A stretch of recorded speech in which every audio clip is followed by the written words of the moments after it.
Welcome to Man of Steel Fan Gives Hope. Here I am in the soaking rain, sitting on a wet bench, just to talk to you guys. This is about my 10th attempt to make this film, and I've never noticed it to be so busy in this particular place where I'm sitting. Anyway, what I want to talk about just now is what's been said on my Facebook, Man of Steel Fan Gives Hope. One of the topics is Wonder Woman. Wonder Woman, that to Collider seems to be the light at the end of a dark tunnel. Seems to be because what Collider have somehow seen to it, and they've actually come out and stated that Wonder Woman is even more heroic than anything that Marvel has done. Is this Collider trying to get out of their already biased reputation? I wonder. They've also stated, now because they stated that, of course then you've got all the clickbait biased websites and YouTubers that have already come in and probably argued against that point. But let's look at the heroic side of things. Are you trying to tell me that Man of Steel and BVS, even Suicide Squad, don't have any heroic scenes in it? Well, there is the rescue the girl from the building, rescue Martha, rescue the planet, kill Doomsday, sacrifice his life, yada yada yada. There's been a lot of heroic stuff in those films and soul sacrificing moments. So that is a lot of poppycock. So I believe they're saying all this good stuff about Wonder Woman. Maybe it's a pessimistic side of me, but maybe it's just because the more I read about Collider, it's the more I can see that they've been dead set about Ben Affleck leaving or trying to do that, and they're getting proven wrong every time. So they're now trying to save face. And is it just because Wonder Woman's a girl that they're being so optimistic and so, oh, here is the saving grace? And I would take that to be the case. I would take the fact that they're talking good about Wonder Woman just because she's a female superhero. Now and then the other news that's hitting the website is Joe Manganiello, who's playing Deathstroke, who's came out and actually defended the Batman movie by making comments such as, we're wanting to make this film good and be proud of the film, and yes, they may have mentioned a start date, but they want to make sure that these things change, and they want to make sure that when they do get it, and when they do get it right, it's going to be when they want to do it, and not by some sort of biased or some sort of website controlled by the internet. They're not just going to do it just because the studio or the internet say it is. Well done. Well done. We need more of that. We need more of these directors and actors coming out and shutting down all these sites, and Collider and everybody else that is involved of putting out negative news. They cannot argue against these bits. They might put a wee bit of negative stuff in the front of it, and then they'll go and say, and Joe Manganiello then goes that. What these sites do is they concentrate on one sentence and then they roll with it, and then they get the clickbait stuff happening. The also thing on the news, on the page, is talking about R-rated stuff, and will Warner Brothers make R-rated movies?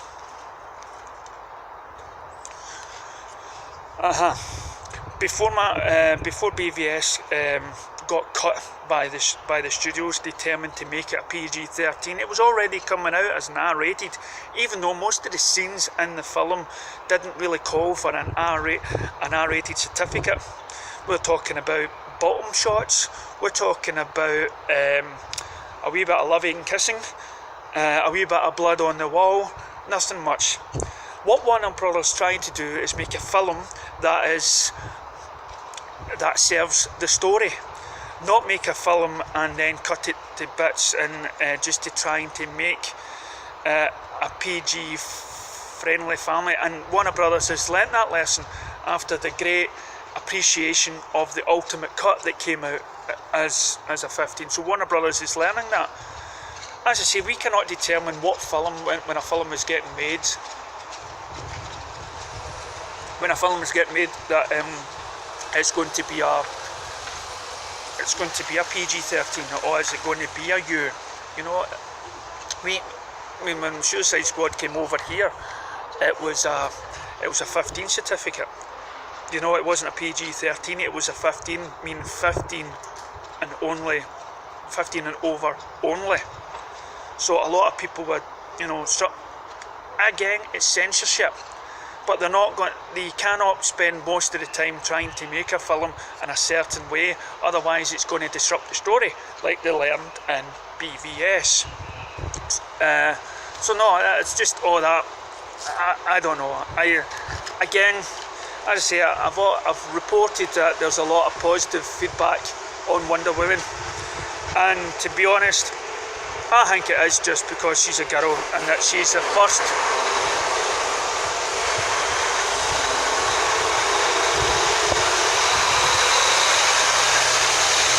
That she's the first female superhero, so, and that is why she's getting all this positive reaction. If it was Justice League or some other film that's coming out, I think it would have got a different reaction. As I say, Collider, for me, she's trying to save face, trying to say, you know, all the scenes that they've seen, and it's a step in the right direction and everything else. It's the way DC and Zack Snyder has helped make this film. So it's not a step in the right direction. It's all about planning things out. And so let's not give in to the fact that Wonder Woman is a girl. Let's forget that she's a girl and it's a first superhero film. Let's just concentrate on celebrating that this character is the first time in 75 years coming to the screen.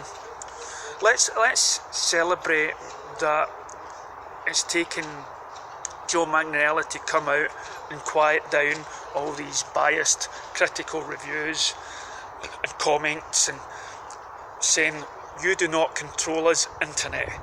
We will make the film when we are ready, not by you. So here you have it. Don't, unless it's by Warner Brothers or it's been quoted by somebody on the set, don't leave it, don't hear another word.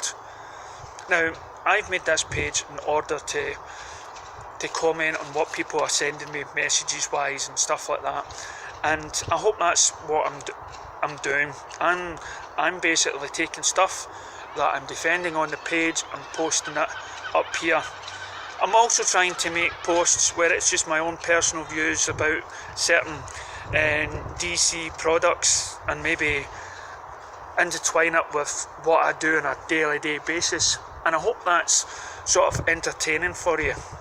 This is a test run for me for the being on YouTube and coinciding it with my page on Facebook, and if it's successful by the end of the year, by the end of Justice League, I'll carry it on. If not, at least we'll have this on YouTube for good, and I'll leave it to the professionals.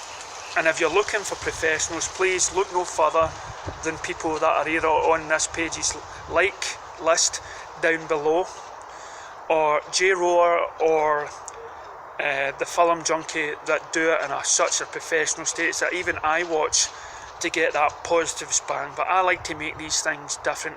I like to put my own personal thing in it, my own personal way of making it, and especially with a mobile camera. I don't have a fancy saying starting point. It's just me talking instead of just writing it down on my Facebook page. So yeah, I mean, let's roll Wonder Woman. Let's roll the fact that Collider is backtracking on what they say.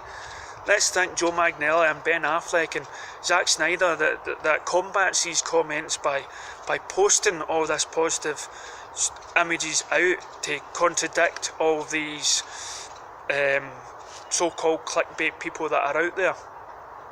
And as I say, an R-rated film for characters that might deserve it.